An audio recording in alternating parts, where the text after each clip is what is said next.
B not afraid of growing slowly, be afraid only of standing still. या वाक्याचा अर्थ काय होतो की जर तुम्ही एका ठिकाणी थांबून आहे, काहीच हालचाल नाही करत आहे किंवा तुम्हाला काही नवीन करायची इच्छा होत नाही आहे, तर ती गोष्ट वाईट आहे.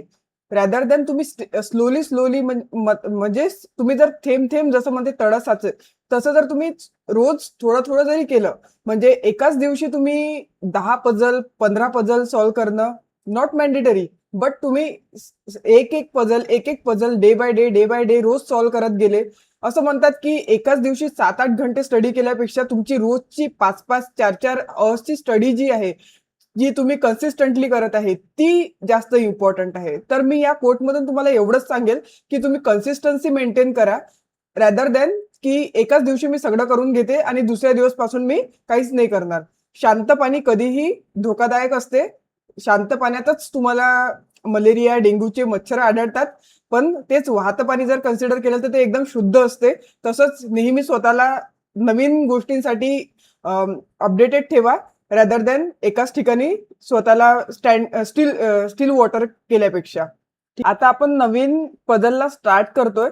ती पझल मॉडरेट लेवलची पझल आहे, तर थोडी टाइम कन्झ्युमिंग राहणार. ठीक आहे. तर पझल रीड करू आधी आपण. आणि जेव्हा ही मोठी पझल असते तेव्हा त्या पझलला पाहून डायरेक्ट सॉल्व्ह करायला नाही लागायचं. प्रिलिम्स म्हणा, हे मोठ्या पझल्स तुम्हाला मोस्टली मेन्समध्येच आढळतात. आणि तेव्हा काय करायचं, आधी पझल रीड करायची आणि रीड केल्यानंतर पॉसिबिलिटी किती ऑकर होतात त्याच्यामध्ये. जेव्हा जास्त पॉसिबिलिटी असतात आणि सगळे पॉझिटिव्ह स्टेटमेंट असतात, त्यावेळी त्या पझलला सॉल्व्ह करायचा ट्राय करायचा. जिथे निगेटिव्ह स्टेटमेंट जास्त असतात आणि खूप लिमिटेड इन्फॉर्मेशन गिवन असते, तिथे अवॉइड करायचं पझल सॉल्व्ह करायला. There are 8 friends A B C D E F G H are sitting around square table in such a way that 4 of them sit at the four corner of the square while 4 sit at the middle of the four side. एक diagram बनवू आपण. तर puzzle मध्ये काय सांगितलंय, square table आहे. आधी आपण एक स्क्वेअर टेबल बनवून घेऊ. तर हे मी तुम्हाला सॅम्पल म्हणून बनवून दाखवत आहे. त्याच्यात 4 कॉर्नरला 4 लोक बसलेले आहेत आणि 4 मिडल साइडला बसले आहेत. तर तुम्ही डायग्राम काढताना, आता एक अल्टरनेट डायग्राम इथे बनवते. डायग्राम काढताना तुम्ही 4 कॉर्नरला बसवायचे, 4 मिडलला बसवायचे. डायरेक्ट अशी डायग्राम जरी काढली तरी चालते, इतकी न काढता स्क्वेअरचा टाइम वाचू शकतो तुमचा. ठीक आहे. तर काय म्हटलंय पुढे की 4 ऑफ देम 4 कॉर्नरला आहेत आणि 4 मिडलला आहे. One one who seat at the 4 corner face the centre. जे कॉर्नरला आहे म्हणते ते सेंटर फेस करतात.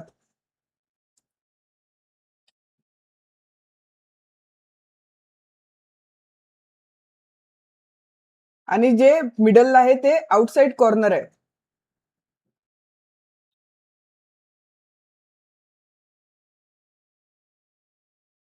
ठीक आहे. आता डायग्राम बनवून झाली. आता आपण रीड करू इन्फॉर्मेशन. ठीक आहे. Each of them have a different phone. प्रत्येकाकडे आता 8 जणांकडे 8 वेगवेगळे डिफरंट फोन आहे, ते वाचायची गरज नाही. F seat third to the left of one who has a Nokia. आता आता काय करायचं, इन्फॉर्मेशन वरून आधी थोडं लिहून घ्यायचं. कारण की कसं आहे, तुम्ही काय करता, डिरेक्ट प्लेस करायला गेलं की मग तुमच्या लक्षात येते नेक्स्ट लाईन काय म्हणते तुमची, the one who has a Nokia faces outward. मग तुम्ही दाखवलं असते की ते समजा इनसाइड फेस करत आहे, तर इनवर्ड न फेस करता त्याला आउटवर्ड फेस करावं लागतं, मग परत खोडावं लागतं. त्याच्यापेक्षा तुम्ही आधी पूर्ण पझल रीड करायची. One who has a Nokia face outward. आता आउटवर्ड मधलं मी कुठेही घेऊ शकते नोकियाला. ठीक आहे. इथे नोकिया घेतलं आणि आधी काय म्हटलं होतं, F seat third to the left of Nokia. आता आउटवर्ड आहे, आउटवर्डचं नेहमी अपोजिट घ्यायचं. नॉर्थ डिरेक्शन वाल्याच्या अपोजिट साऊथ डिरेक्शन वाला. तर आता नोकियाच्या थर्ड टू द लेफ्टला आहे 1 2, इथे एफ येणार. ठीक आहे. ही पण डायग्राम मध्ये इथे पण बनवून घेते. नोकिया इथे 1 2 3 एफ. ठीक आहे. पुढे काय म्हणते की only 2 friends sit between F and A. आता एफ आणि ए मध्ये 2 लोक आहे. पहा आता इथे दोन लोक नोकिया आणि एफ मध्ये पण आहे, तर मी इथे ए लिहू शकते. ठीक आहे. आणि इथे एक अल्टरनेट अरेंजमेंट मध्ये 1 2 इथे ए लिहू शकते. ठीक आहे. त्याच्यानंतर काय म्हटलंय की the one who Samsung has a Samsung seat immediate right of A. आता इमिजिएट राईट ऑफ ए, एचं इमिजिएट राईट कोणतं राहणार? ऍक्च्युली नॉर्थ फेसिंग असलं असतं तर ही साईड राहिली असती, पण हे साऊथ फेसिंग असल्यामुळे याचे अपोजिट राहणार. ठीक आहे. तर काय म्हणते सॅमसंग इमिजिएट राईट ऑफ ए, तर मग माझा सॅमसंग येणार इथे. ठीक आहे. याच्या पण इमिजिएट लेफ्टला, इमिजिएट लेफ्ट काय राहणार याचं? ही साईड. ठीक आहे. त्याच्यानंतर काय म्हटलेलं आहे? Immediate right of, sorry right of A आहे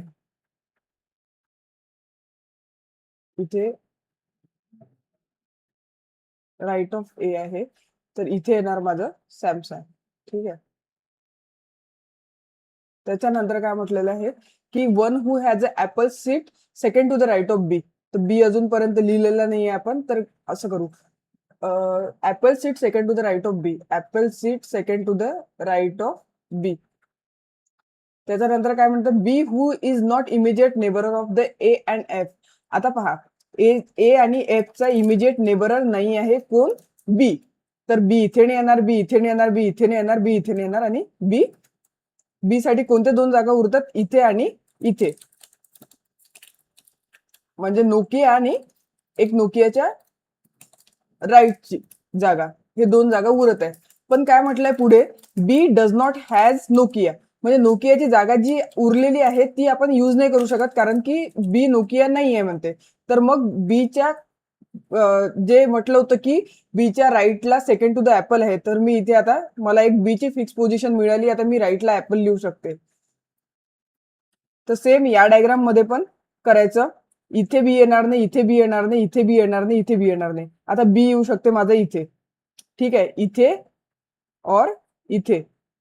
ठीक आहे. मग बीच्या राईटला सेकंड टू द ऍपल आहे, बीच्या राईटला सेकंड टू द ऍपल आहे. आता मला सांगा, हा जो इनसाइड फेस करत आहे याची राईट तर ही येणार ना, मग सेकंड टू द लेफ्टला तर इथे काय आहे? ऑलरेडी सॅमसंग बसलेला आहे, तर इथे मी ऍपल नाही लिहू शकणार, म्हणून माझी ही अरेंजमेंट बसणार नाही. मी इथे बी ला रब करते, म्हणजे इथे माझा बी फिक्स झाला. इथे बी फिक्स केला मी, आणि बीच्या सेकंड टू द राईटला मी ऍपल लिहिलं. ठीक आहे. त्याच्यानंतर काय म्हटलेलं आहे, is not B does not no, one only one friend seat between H and Apple. Apple आणि एच मध्ये एकच जण बसत आहे, तर इथे ऍपल आहे, इथे बी आहे, मी इथे एच बसवू शकत नाही. इथे वन पर्सन आहे, मी इथे एच बसवू शकतो. ठीक आहे. इथे परत तुम्ही पाहू शकता, इथे ऍपल आहे, इथे सॅमसंग आहे, आणि इथे बी आहे. तर बीच्या जागेवर तर मी एच ला नाही बसवू शकत, तर माझ्याकडे एकच प्लेस उरतंय एच साठी. ठीक आहे. त्याच्यानंतर काय म्हणते, E seats on the immediate left of the one who has a Lenovo. लिहून घेऊ आपण, Lenovo E seats immediate left. तर लिनोवोच्या इमिजिएट लेफ्टला ई आहे. तर आपल्याला अशी जागा फाइंड आउट करावी लागणार की लिनोवो आणि ई आपण इमिजिएट बसवू शकलो पाहिजे. बरं, पुढे आपण एकदा रीड करू, B does not have a Lenovo. आता बी तर लिनोवो नाही आहे, इथे लिनोवो नाही आहे, इथे पण लिनोवो नाही आहे. ठीक आहे. पुढे काय म्हटलंय, डी हॅज अ लावा but he is not immediate neighbour of the H. बरं, लिनोवो पाहून घेऊ आपण एक वेळा. लिनोवोच्या इमिजिएट लेफ्टला, आता लिनोवो इथे नाही येणार, लिनोवो इथे येऊ शकते, पण इथे इमिजिएट ई ची जागा एका माझ्याकडे नाहीये. लिनोवो इथे येऊ शकते, पण याच्या इमिजिएट लेफ्टला मी ई बसवू शकते का? नाही बसवू शकत. तर सेम वे मध्ये इथे पण नाही करू शकत, तर माझ्याकडे ही एक प्लेस उरत आहे लिनोवो साठी, जिथे मी लिनोवो प्लेस करू शकते, आणि याच्या इमिजिएट लेफ्टला मी ई ला बसवू शकते. ठीक आहे. आणि सेम या पण डायग्राम मध्ये करू शकते की, आता पहा, इथे मी लिनोवो घेतलं तर इमिजिएट लेफ्टला ई नाही बसवू शकत, इथे मी लिनोवो घेतलं इमिजिएट लेफ्टला मी ई नाही बसवू शकत, इथे मी लिनोवो घेतलं तर इमिजिएट लेफ्टला ई नाही बसवू शकत, इथे लिनोवो जर घेतलं मी तर याच्या इमिजिएट लेफ्टला मी ई ला बसवू शकते. ठीक आहे. त्याच्यानंतर काय म्हणते की B does not have Lenovo, D has a लावा.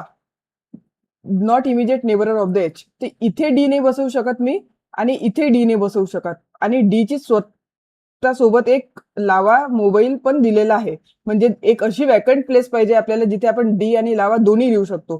ठीक आहे. तर ही आहे, पण ही एच ची इमिजिएट नेबरर आहे, तर इथे नाही बसवू शकत. आता इथे पहा, इथे एचचा इमिजिएट नेबर आहे, इथे नाही बसवू शकत डी ला. मी डी ला इथे बसवणार आहे, डी लावा. ठीक आहे. मग डी लावा झालं. आणि त्याच्यानंतर पुढे काय म्हटलंय, the one who has a Motorola is an immediate neighbour of the D. आता इथे पहा, मोटरोला हा इमिजिएट नेबरर आहे म्हणते डीचा, तर इथे ऑलरेडी ऍपल आहे, तर इथे काही गरज नाही आहे. तर बी ला कोणीच नाही लिहिलेलं आहे मी, म्हणजे बी मोटरोला बनवू शकते, मोटरोला. ठीक आहे. नंतर काय म्हणते, the one who has new is an immediate neighbour of the C. आता सी साठी कोणती प्लेस उरत आहे, एक ही आणि एक ही. तर सीचे इमिजिएट नेबरर न्यू आहे म्हणते, तर इथे तर ऑलरेडी इमिजिएट नेबरर फिलअप झालेले आहे, तर मी इथे नाही बसवणार सीला. सीला मी बसवणार इथे. नोकिया सीच्या जागेवर आला, म्हणजे सेम प्लेसला, आणि इथे मग त्याचा इमिजिएट नेबरर आला न्यू. ठीक आहे. नंतर पुढे काय म्हटलंय, the one who has a new is an immediate neighbour of the C. C is an immediate neighbour of the both E and Motorola. आता पाहू शकता तुम्ही आपल्या डायग्राम मध्ये हे ट्रू पण झालेलं आहे की ई आणि मोटरोलाचा इमिजिएट नेबरर सी आहे. ठीक आहे. मग उरलं कोणतं अल्फाबेट आपल्याकडे, तर आपण चेक करू शकतो. A B C D E F आणि जी उरलेलं आहे माझ्याकडे, आणि प्लस एक मोबाईल पण उरलेला आहे. मला वाटते सोनीचं कुठेच मेन्शन नाही आहे, तर इथे सोनी येऊन जाणार.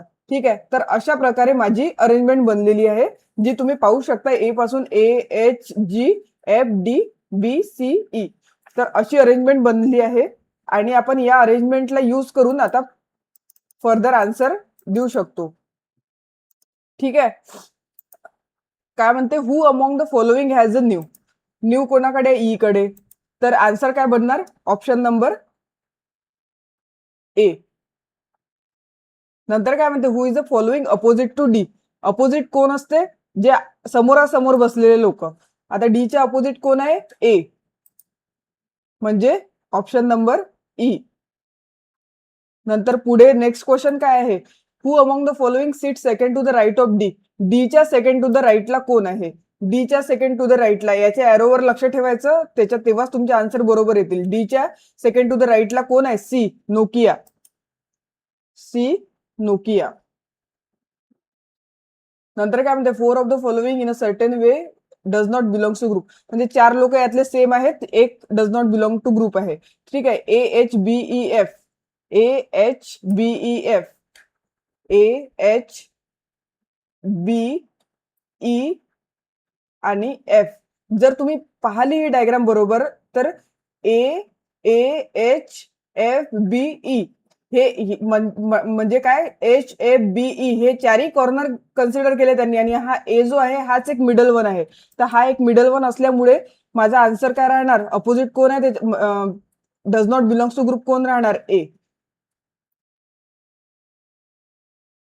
ठीक आहे. नंतर काय म्हणते, who among the following seat diagonally opposite to H. Diagonally opposite म्हणजे समोरासमोर नाही, डायगोनली अपोजिट टू एच, म्हणजे एच इथे, तर त्याचा डायगोनली अपोजिट कोण आहे ना, बी, म्हणजे आन्सर बी. अशा प्रकारे पझल होते एंड. आणि तुम्हाला जर याच्यामध्ये काही डाऊट असणार तर तुम्ही कमेंट बॉक्समध्ये टाकू शकता. आणि याच्यापेक्षा काही इझिएस्ट वे, याला तुम्ही जितके प्रॅक्टिसने सॉल्व्ह करणार तितके प्रॅक्टिस नंतर तुम्हाला इझिली सॉल्व्ह करता येणार. ठीक आहे. So thank you so much. Please do like, share and subscribe.